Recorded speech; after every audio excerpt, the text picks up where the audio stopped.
Kristen Macneil is a licensed master of social work and works for Kindred Hospice, and she is also a certified case manager. She attended the University of Texas. We have lots of Longhorns presenting today for both her BA in psychology and master in social work. Before coming to Kindred, she spent numerous years as a crisis coordinator for youth mental health, a hospital case manager, and hospice educator. She has been recognized at Kindred for being an employee who goes above and beyond with her patients and teammates, and she is dedicated to educating and connecting the Austin community with the gift of hospice, and hospice truly is a gift. Please help me welcome Kristen Macneil.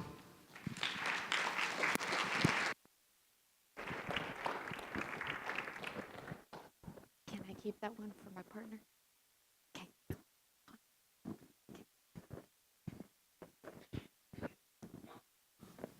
Hi, everyone. Oh, let me get it comfortable with that. My name is Kristen, as she just described. This is Eric Afflerbach. He is a home health specialist and a very seasoned one. And so he's going to help me out a little bit today as we go through the presentation. So today we're going to be unraveling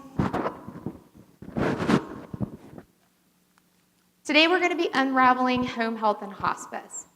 So what that will look like is our plan is for you guys to be experts when you walk out of here. No, okay. We want you to have a good understanding that if you were chatting with a neighbor and you heard that they might be wanting information about home health or hospice, that you'd be able to have a pretty good conversation with them. So to get started, can you guys show me who has, by a show of hands, who's ever had an experience with home health before? Okay, so that's a pretty good number. Who's ever had an experience with hospice before? That's a really good number. Okay, so for the most part in healthcare, at some point you will be touched by either home health or by hospice. And so we feel like it's really important to have a very good understanding of what the benefit looks like. And today, I just want to take a moment to thank you guys. It's really inspiring to see a group of people that are taking the initiative to learn more and take a moment out of your very busy lives of being caregivers and just get some additional information. So you really should give yourselves a pat on the back. It's really impressive. But so to get started, I'm going to hand it over to Eric, and he's going to start us talking about home health. Can we get to the next slide? Thank you, Kristen. My name is Eric Afflerbach. I've got about 7 years total in healthcare experience. I actually did about 5 years in home health when I first graduated college, and then I started over in Kindred on the hospice team, working with Kristin and a few others out in Georgetown, and just transitioned back into home health. So I kind of have a good idea of the entire kind of breakdown of home health and hospice. And like Kristin was saying, y'all all are very blessed to be able to experience home health and hospice in a personal note. And whenever I first heard about this presentation coming on, I knew I kind of jumped on it real quick. I knew I wanted to be involved in it because I do go to church here as well and love this facility and all these people. And with home health and hospice being the #1 underutilized service in healthcare, I knew it was a great opportunity to try and educate people on the benefits of it because everyone at some point is going to come across someone that could benefit from home health, and most people don't even know it's available. So what home health basically is a range of healthcare services designed to care for patients recovering from an illness, injury, or surgery. Home health care helps you get better, regain your independence is the big word there, and prevent a return to the hospital. It also helps patients become as self-sufficient as possible. So the big thing is independence. We want our patients to be able to live not in fear. They want to be able to live comfortably, independently in home. Most people, when they start reaching their 60s and 70s, they get scared about the idea of going to live in a home. And that's not something they want to do. And that's our job as home health experts and clinicians is to keep those patients safe and independent and happy at home. Next slide. Breaking down what is covered, the main thing that we do in home health is nursing care and therapy. Intermittent skilled nursing care can be anything from medication management, wound care, things like that. A lot of patients that are on service with us have 4 or more medications is usually on the low side. Typically, some of our patients are in the 10 to 15 range for medications. And I mean, I can't even keep track of my own medication if I had 1 or 2. So some of these patients are going to be having trouble, even just reading bottles on their prescriptions, reading the labels. There's a lot of generics and name brand prescriptions, and we see all the time patients are taking 2 of them because they don't realize they're taking the same thing because it's named something different. Physical therapy is really the second main part of home health, and that's really what we try and do the most with our patients, is keep them happy, healthy, out of the hospital, and keeping them strong and independent. So physical therapy, you're looking at a therapist coming into your house 3 or 4 times a week and just doing whatever the patient can tolerate at that time, whether it's going to be anything from light stretching to some full-on calisthenics. Fall prevention is huge. Part of our physical therapy program is we all do a home safety check for all of our patients and go around and make sure there's no loose cords or rugs they're going to slip on. We have the ability to help them install grab bars in the shower. There's really a wide range of things that the therapists do for the patients in their home. Along with physical therapy is occupational therapy. That kind of focuses more on the activities of daily living. So cooking, cleaning, bathing, things like that. We can kind of help with that aspect as well. And then speech therapy, we can help patients have issues with swallowing or with speaking. We have licensed speech therapists that can come out to the home and help them as well. As well as the therapy and nursing, we offer aid services. That kind of goes back into more of the bathing and the grooming and things like that. And then also medical social work is a huge thing, and that's involved in hospice even more so. But social workers can come out and kind of help with resources in the community, can help them talk about if home is not the best option, like we talked about a few minutes ago, what kind of assisted living or independent living may be the next best thing to come about and talk about that. Say a patient has been on Aetna insurance forever and they just turned 65 and they want to figure out how to get onto Medicare, we can help with that as well. So going on to who's eligible, everyone that can be referred to home health has to be under the plan of a physician and also have to have a face-to-face meeting to review the plan of care. So say you want home health for your mom or dad, but they haven't been to a doctor in 10 years. We're not going to be able to get them on without them actually setting up an appointment with the primary doctor and going in and talking to them and saying, hey, I think mom could benefit from home health. Could I get you to write an order? And we get that order from their doctor, and then they're going to basically be overseeing that plan of care throughout the service that they'll be receiving. Medical, nursing, social, and therapy needs can be adequately met in your home setting. So basically, patients who are still at home and they can receive help 3 times a week and not need 24-hour care, it is an adequate setting at their home. Your condition must be expected to improve in a reasonable and general predictable period of time. So with home health, we typically set up what's called a 60-day CERT period for each of our patients. We'll start a patient and then we'll say 60 days, we're going to set some goals. After 60 days, we're going to look at those goals and see if they've been met, and we can decide if we want to either discharge with goals met or recert and for additional 60 days. And that's really the best part about home health is with traditional Medicare, it's 100% free. And we'll talk about that a little bit more. But everyone worked hard their entire life to get that Medicare and pay towards Medicare their whole life. They should really get to benefit from it.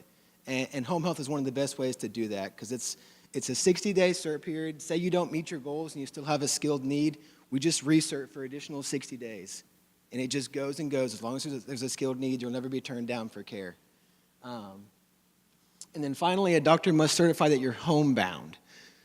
Does anyone know what homebound means? It's not bedbound, but homebound. So we're looking for the patients that aren't working anymore. They're not driving on a day-to-day basis. They're not going out and jogging 3 miles every morning. We want patients we're looking for patients that have a taxing effort to leave the home.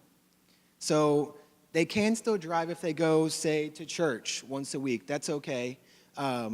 If they want to go to the hairdresser and get their hair done once a week or once a month, that's okay. But we're not looking for people who are driving to HEB, at 9 o'clock to pick up milk. They're probably not going to be homebound. Also, homebound states that they have a assisting device of some kind. So assisting device is going to be something like a walker, a cane, a wheelchair, any kind that's going to help them kind of get around like that. So homebound status is a very important thing. We do have to sometimes turn down patients that are not homebound because Medicare will say that they're able to make it to work or make it to the doctor, well, they're able to make it to an outpatient physical therapy place. So those patients need to be homebound, and they'll be eligible to receive our service. That's a lot. Slide. All right, so at some point, there are patients that no longer meet the criteria for home health therapies. And so those are times that the talk of hospice might be appropriate. So whether that's the patient is not improving to being independent, let's say they're continuing to have a decline, home health won't be able to keep them on service, but that might be a time to look at hospice. Or I've been in circumstances with patients where they've been receiving home health therapies and they no longer want to do that aggressive therapy. They're ready to focus their goal on comfort and focusing on quality of life. Next slide, please. So hospice services are a specialized medical level of care that focuses on providing care physically, emotionally, spiritually, and socially for the whole person, and in addition, their support system, so the family, people that love and are part of their lives. The idea is that we focus on pain and symptom management, not just from the physical part, but the holistic person. And it's really when a cure is no longer an option. So sometimes we have patients, they're sitting in the doctor's office, and the doctor says, there's not anything left that I can do to cure your advanced disease or your end-stage disease. That's a time that it might be appropriate to talk about hospice. There's also times when you might be in a doctor's office and the doctor may be presenting a patient and a family with aggressive treatment options that sound too taxing and trying, that the patient and the family don't feel like are a good fit for them. So they've decided that their treatment goals are no longer aggressive treatment. They just want to focus on comfort care. And that's a time that hospice might be appropriate. So hospice services are covered by an interdisciplinary team. The interdisciplinary team is led by a physician whose area of expertise is end-stage diseases and end-of-life care. They have a registered nurse that provides assistance in the home. What the nurse really does is they help with assessing head to toe on each visit what we can do to help improve someone's symptoms, what we can do to improve their quality of life. Another really important thing that nurse does is they educate patient and family about what to expect next as our disease continues to decline. So that way it helps break up some of that fear and anxiety of the unknown. In addition to the nurse, there are hospice aides. They typically come in 2 to 3 times a week to help with bathing and grooming. So that way we're really encouraging maintaining the dignity and cleanliness of the person. There's volunteer support. That's companionship support. There's spiritual care. That's interdenominational care that is presented based on whoever in the family is needing support on their belief system. There's social work. Social workers provide emotional support. They help with life review. They help identify completing advanced directives, making sure that affairs are in order, that any of the funeral planning, they help make sure all of that's in place. So that way, when the time does come, everything is as smooth as possible. And then we have bereavement care. Bereavement care actually starts before someone passes, and it's pre-bereavement, and it's talking about how to prepare for the loss of our person. And then for the minimum of 13 months after someone passes, the bereavement person, they're going to check in with family to see how their grief process is going. Do you need extra support? Do you need other resources? So that interdisciplinary team works together with the patient and the family. Patient and family actually really drive the team. They let us know what their goals are because it's their experience. We're just there to be a support to it.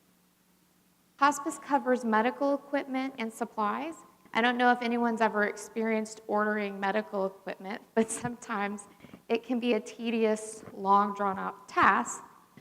With hospice, we actually are able to order equipment within 2 to 4 hours and have it delivered to the home. And we don't have the same criteria that we have to meet when you're not on hospice. So that's a definite advantage for us. As far as supplies, hospice covers incontinence supplies, oral care supplies, things to help with hygiene breakdown, anything that can help support really that person's quality of life in the home. Hospice also covers prescriptions that are related to the hospice diagnosis. So what does that mean? So any symptoms that someone might be having, whether it's pain, nausea, difficulty sleeping, restlessness, agitation, intractable vomiting, constipation, really anything that makes us feel uncomfortable, those are medications that are typically covered by hospice. And then we provide on-call support 24 hours a day, 7 days a week, 365 days a year. And so the intention is that instead of, let's say it's 3 in the morning and you're having a crisis and you're having a lot of pain, but your option is to go to the ER. You know they can't fix your disease in the ER. They can't fix your disease at the hospital. They're going to manage a symptom. Well, hospice can come to your home at 3 in the morning and manage your symptom with our expertise without having to come out of the house, get transported, and go through a hospitalization because we can focus on being in the environment where a person wants to be. So who is eligible for hospice?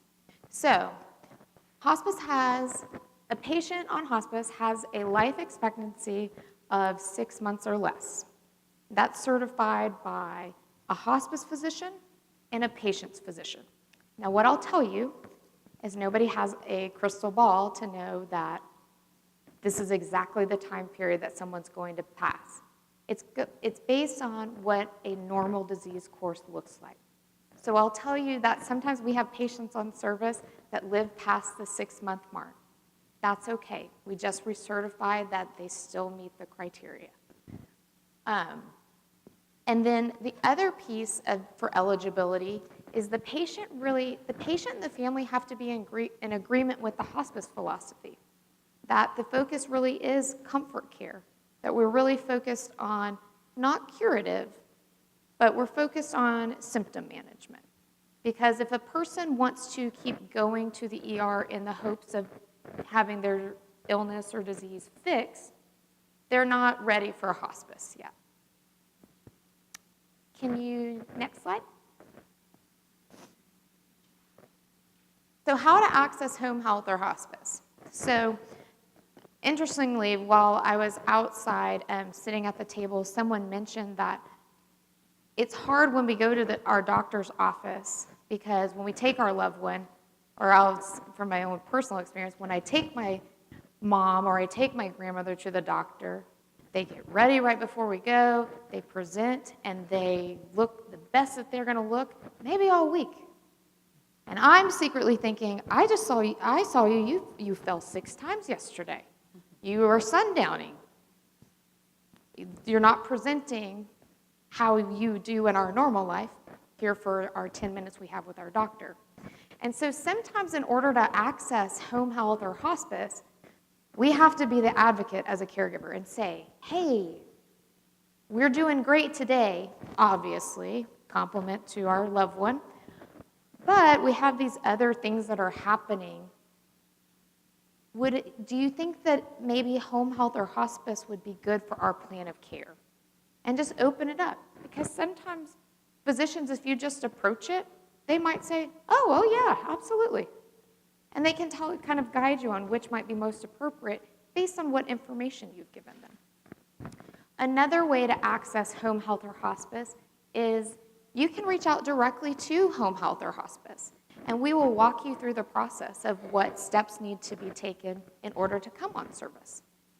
So those are some ways that you can get onto service. Sometimes you'll see people will get referred to home health or hospice outside of the hospital setting or outside of leaving a facility. Those are some other ways also. So how do we pay for home health and hospice? Because we're already stretched super thin as caregivers. So Medicare actually pays 100% of the cost of home health and hospice care for those who qualify. So you have to meet particular criteria.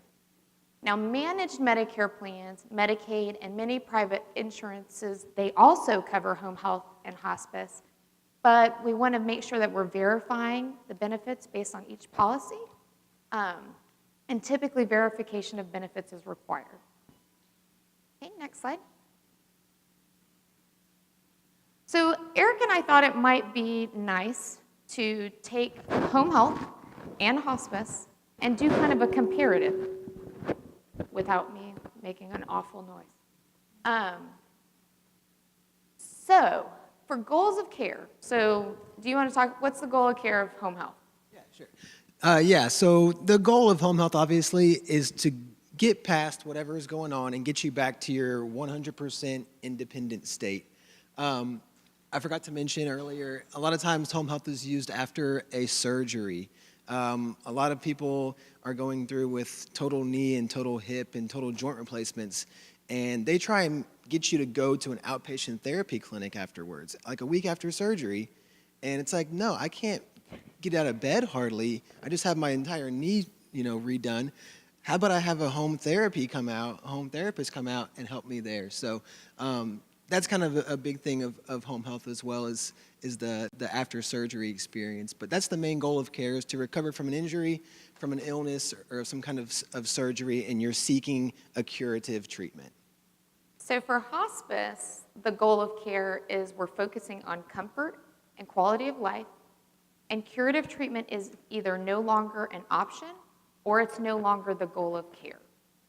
The goal is really just to be comfortable and live whatever duration of our life we have left. For skilled nursing, it's based on intermittent care.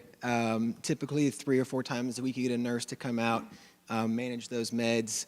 It's a 60-day certification like we mentioned earlier. At the end of 60 days, if we've met our goals, if all the medications are being taken correctly, if that wound has healed completely, we can discharge you at that point. If not, we just recert. But it's just an intermittent care. So from the hospice side for nursing, something that happens is we might start off with 1 or 2 times a week with a nurse coming out, but they're also available to come out in the middle of the night or early in the morning based on the need. As someone's disease process continues to decline or deteriorate, we actually see the number of visits start to increase. So that way, as the acuity of that person's needs, we're meeting that. 24-hour on-call team is not going to be included with home health. At that point in your illness or recovery, you shouldn't really be needing anything of an emergency state. If something does, of course, happen and you have to call 911, that's what the last thing we want to have to happen, but that's going to be your option with home health. There's not any kind of 24-hour, we're at 8 to 5 type of service. On the hospice side, you're going to have that 24-hour on-call 365 days a year, even on the holidays, even on weekends. And it's not just going to be a nurse. For Kindred Hospice, we also include our spiritual care and social work 24 hours as well, because we don't just have physical things come up in the middle of the night. Sometimes in the middle of the night, we wake up and we're overwhelmed, And if we could just talk to someone, we might be able to go back to sleep. So as far as medications, Medications for home health are going to be covered through your insurance or through Medicare.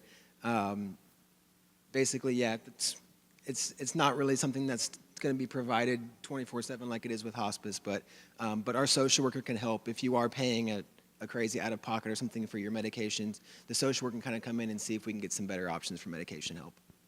so on the hospice side, your medications are actually going to be covered if they're related to the management of your hospice diagnosis and any symptom control that you're having. And so what we do is we actually set up an account with the pharmacy of your choice. We call all the prescriptions in directly. It's billed through us. There's never any cost to the family. On the medical equipment, a lot of times home health will have Medicare pick up the cost of the equipment. It's just not going to be an overnight, next hour type deal as it is with hospice. But a lot of times people will go into the hospital after a big fall, and they'll end up going to what's called a skilled nursing facility, which y'all learned about a little bit earlier. And that's the kind of point where the social worker in the skilled nursing facility will say, we're going to send you home, but we need to get you a walker or a wheelchair, and they'll take care of putting that order in along with the discharge orders. So by the time that you get home, or even before you leave that skilled nursing facility, you've got the equipment that you need. But with hospice, it's a little bit different. It's a lot better. So with hospice, we are able to order items based on what will improve someone's quality of care and help them be more comfortable. And we can order that equipment and have it delivered within 2 to 4 hours. And the equipment, we can change it as the journey changes on hospice. So as needs increase, we can order additional equipment. If we've ordered a piece of equipment that's no longer working, we just have it picked up. So it's really adaptable.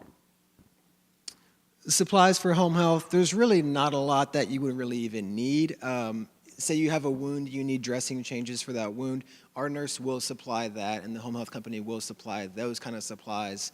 But on a day-to-day home health service, you're not going to really need too many supplies. But with hospice, it's different as well. So for hospice, supplies that you might be looking at are wound care supplies, incontinence supplies, gloves, things for hygiene breakdown.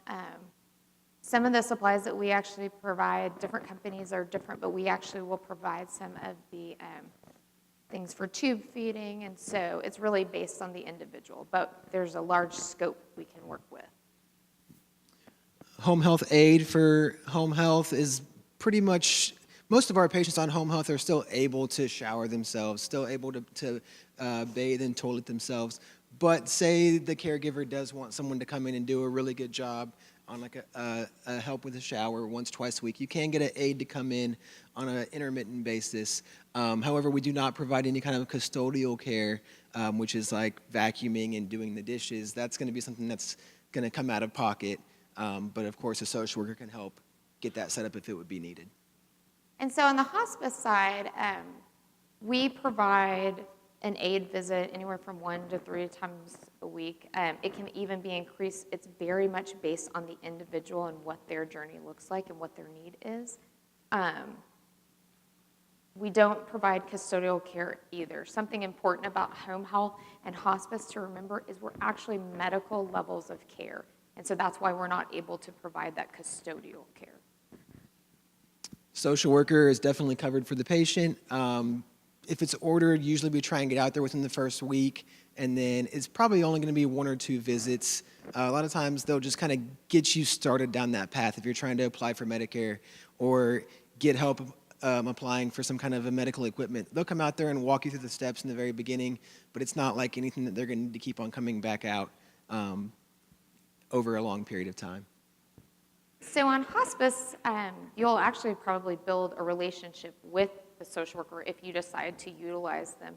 They will help with getting advanced directives in place, making sure that a patient's wishes are honored, and it's documented according to the state of Texas. They will make sure if you need assistance with funeral planning, understanding what the different options look like.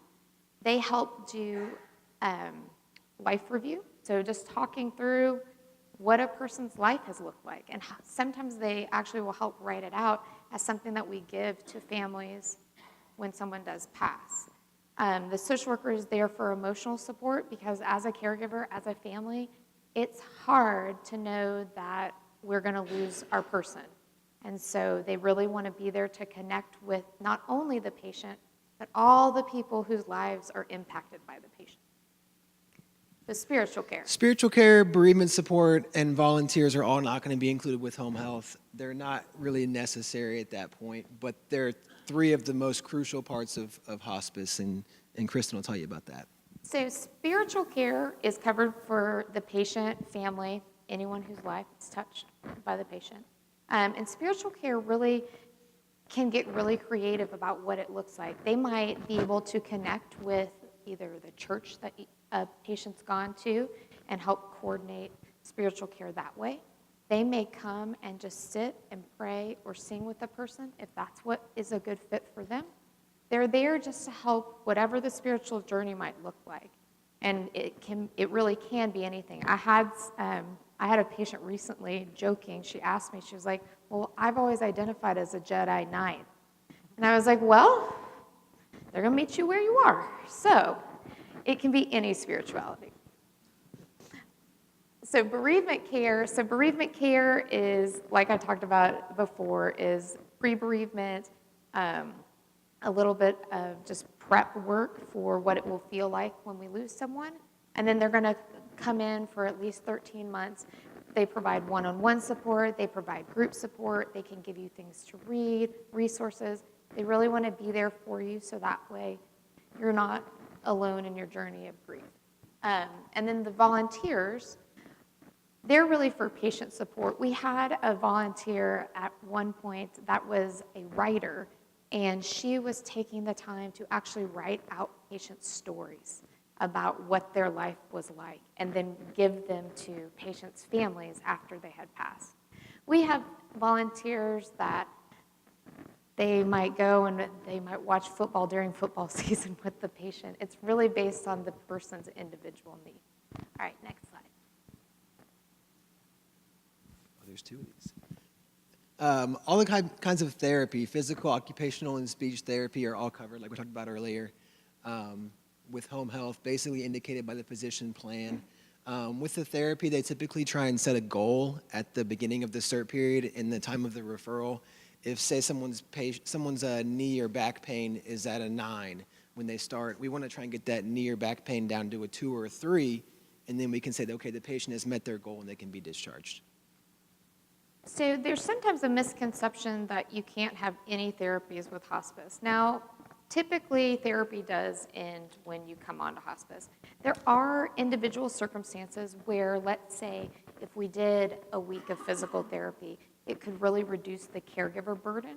So maybe practicing transferring from the bed to bedside commode. We can actually build that into their plan of care. That's one of the great things about us being able to be part of the same company is we can actually reach out to home health and say, hey, for a week, can you come in and help us get this person a little bit stronger or teach their caregiver how to manage this? Custodial, inpatient, respite, and crisis care are all going to be hospice services. So custodial care is still something that's not covered by hospice, but our social workers are happy to help connect you to the resources in the community that can provide custodial care. They know what the prices look like. They know the different service areas, and so they're a really good resource for helping set that up. So hospice actually has, the hospice that we've been talking about really is routine home care where it happens at home. But there's 3 levels of care that also exist. One is inpatient care. Inpatient hospice care is for individuals that are having a symptom that cannot be managed safely in a home environment. So it's something that they need a registered nurse that is managing that symptom either in a hospital setting or a nursing facility setting that meets the criteria as set by Medicare and Medicaid. It's meant to be short-term. The idea is just that they're going to manage that symptom until it's stable enough that we can go back to whatever our home environment looks like. Hospice also has respite care. Respite care is where for 5 consecutive days, a patient can go to a facility and stay there. They'll be visited by the hospice team on a daily basis. Then the hospice team can update family so that way you know what's been going on. On the 5th day, we do a tuck-in visit to help them transition home. And that's covered 100% by hospice. So you're looking at 5 days in a facility that are covered 100% by hospice. And that's 5 days of each month, correct? There's actually not a time limit. It is based on caregiver burnout and the respite need. Or let's say someone falls and you break your ankle. It might be nice to have 5 days to give us some space to set up what are we going to do next. But there's not a limit. And so sometimes you hear kind of once every 30 days is pretty normal. Some people never use that benefit, but we like to make sure people know it exists. So continuous care, which I call crisis care, is short-term crisis management that's primarily done by nursing. It can be done at home, but it's really intensive care to help manage a symptom that's taking several hours to manage. And so it's not something that has to be utilized very often because we are really good at managing symptoms, so that way it doesn't get there, but it's nice to know that it exists. So the location of where we do services. For home health, it's going to be wherever you call home. Most of the time, we are seeing patients at their place of residence, whether it be a home or apartment or son or daughter's home or whatever it might be. We also see patients regularly at assisted living and independent living facilities. So for hospice, we see people in home environments. We see people in nursing facilities if they're there as a long-term placement. We see people in assisted living, independent living, and we also see people in the hospital setting. On the homebound status, just kind of to review, we talked about it's got to be required and certified that a physician says this patient is homebound. And Medicare requires a 90-day window.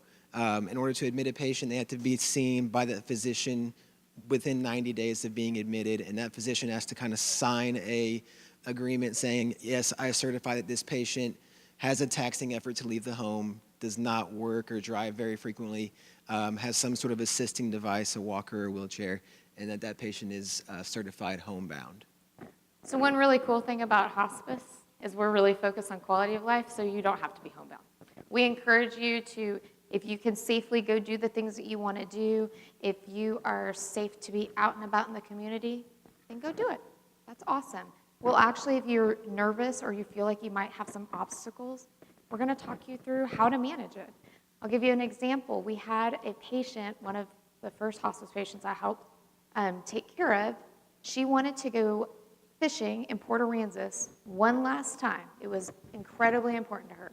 So luckily, because we are in most of the state of Texas, we were able to coordinate with our Port Aransas office so that she had hospice access when she was there in Port Aransas. She got to go fishing one last time, and then she passed within a week. But it was really awesome that you don't have to be homebound. So if you have stuff on what some people call a bucket list that you want to get done, hospice can be part of your team to help coordinate and make those things happen.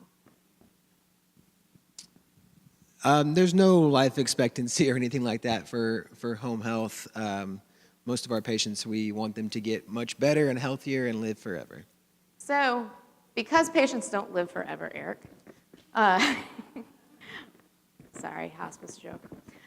So with hospice, your life expectancy is 6 months or less if your disease ran its normal course. A normal course is really broad. It's an average of everyone's experience. So, what I will say about life expectancy is a question I've gotten before is, okay, well, when the 6 months comes, what happens? Are you going to come over? And, and I'm like, no, I don't know. And they're like, well, it'll be the 6 months.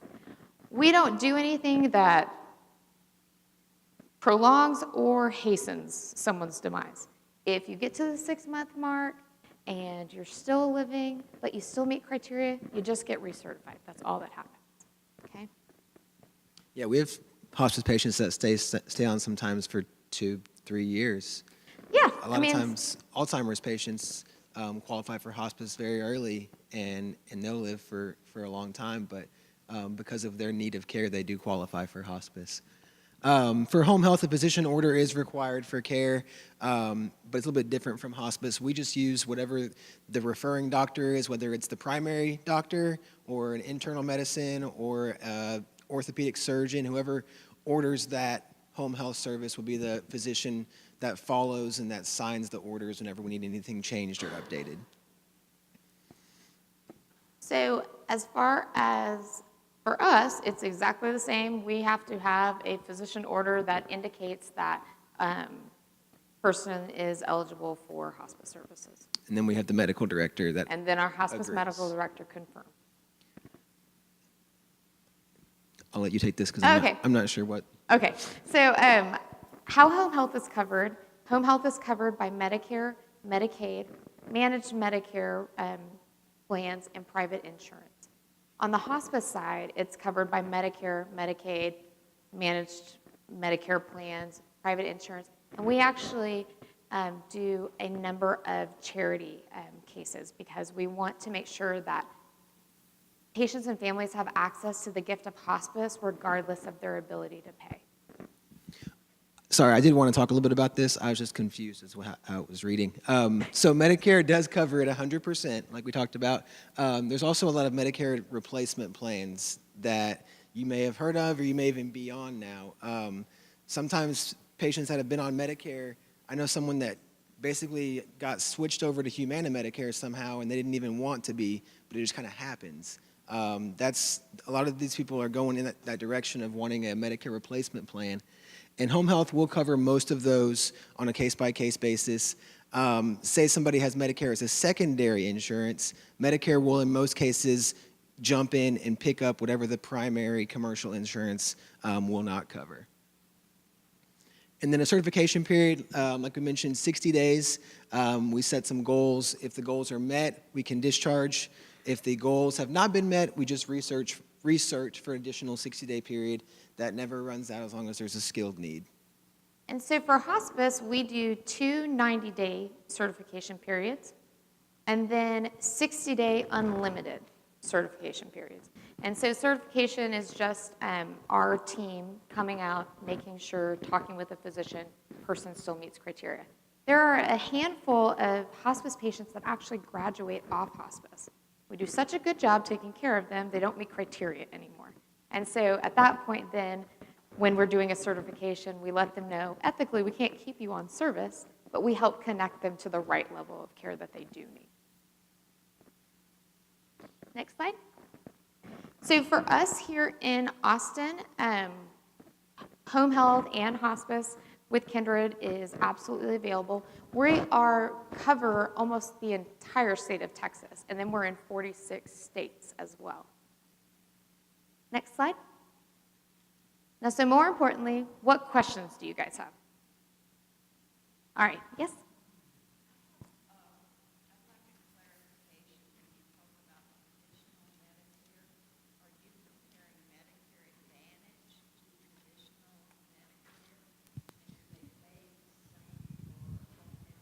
Yes, so traditional Medicare is what I like to say is home health's best benefit. Traditional Medicare will pay 100% of the time. The Advantage plans or the Medicare replacement plans that you see so much of now, depending on whether it's a PPO or an HMO plan, everything is different, and different home health agencies are going to be in network with different ones. But typically it's going to cover 80 to 90% of it, if not 100% of it, just depending on what kind of plan it is. A lot of times we'll get a referral for a patient that has Aetna Medicare, and we'll run it, and we'll find out that we're out of network, and there would be an out-of-pocket cost for that patient. We'll say, you know what, if you really want to come with us, we'd love to have you. There will be a small out-of-pocket cost, or if not, we can refer you over to XYZ Home Health. They're in network with that Humana plan, and it'd just be a better benefit for the patient and everyone involved. But yeah, traditional Medicare, 100% all the time. The Medicare replacement plans, it's all on a case-by-case basis.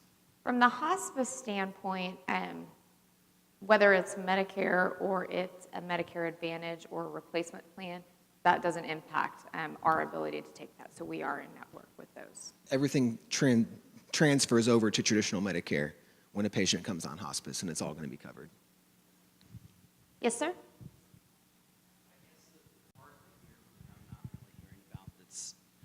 The part that I'm not really hearing about that seems pretty relevant, at least to us and a lot of people here, is people with Alzheimer's, dementia.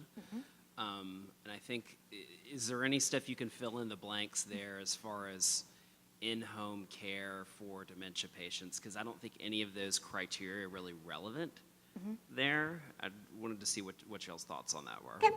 So on the hospice side, we actually have a memory care program. Our memory care program requires that everyone is certified in memory care. So individuals that have dementia, Parkinson's, anyone that's impacted cognitively, they're trained on how to best provide treatment in a way that the person is responsive. They're also taught on how to educate patients' family members and their support system on how to make things easier in the home environment. So whether that's coaching during what's going on with sundowning, if that means we shift our visit where we're going to come during that time frame instead of earlier in the day when they're having a fine time, we do that. Okay.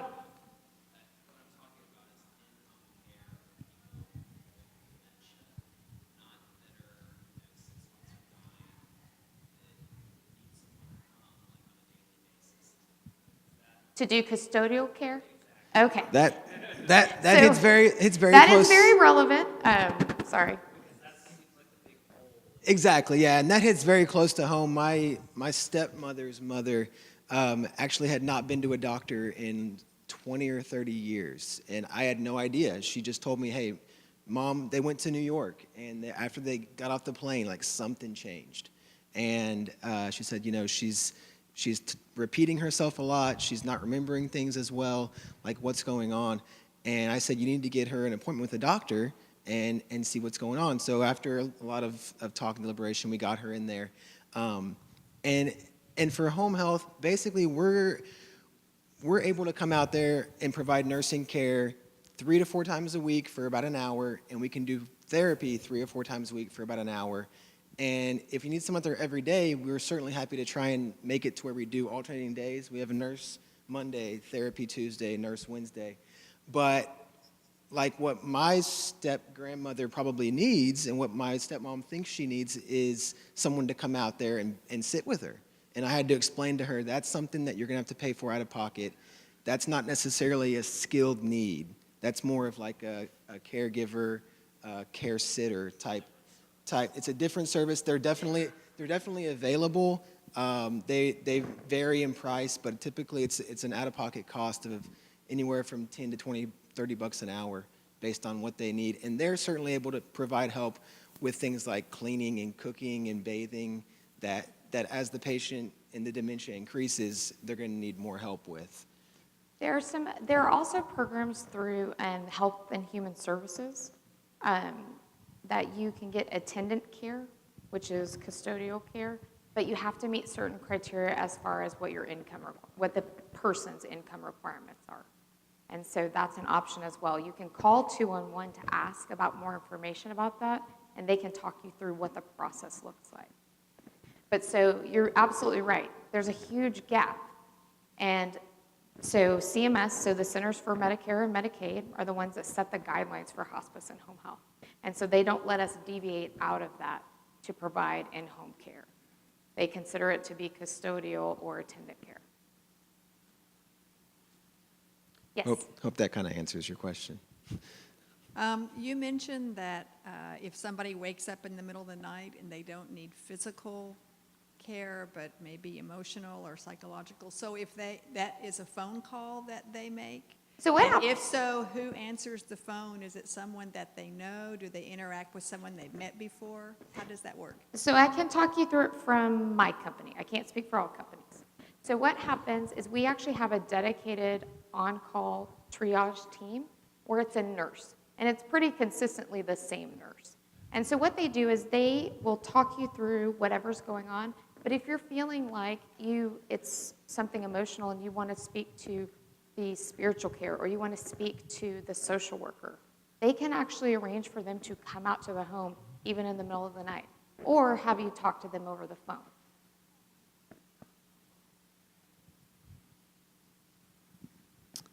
Any other questions?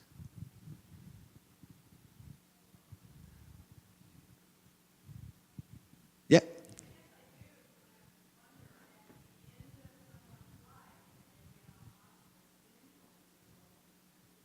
Then what is...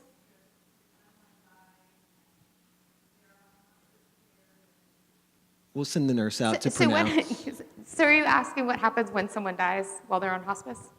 Okay, so what happens is you give us a call. Even if it starts to look like maybe something's dramatically changing, you give us a call, and we come out to bedside. And what's going to happen is going to be very dependent on that person's home and who they are and what we've talked about they have envisioned would happen when someone does pass. Typically what that involves is the nurse stays and they coordinate if someone is being picked up by a funeral home, or we want to help prepare the body, get them dressed in whatever they might have already selected that they wanted to be in. So they help with that. We can have spiritual care and social work come as well, while also still giving the family the space and the privacy to have your moment with your loved one. And so from there, we help with coordinating that piece. And then our bereavement, they continue to follow with you to make sure that you have what you need. And if sometimes paperwork comes up about life insurance, et cetera, documents, we help with completing those as well.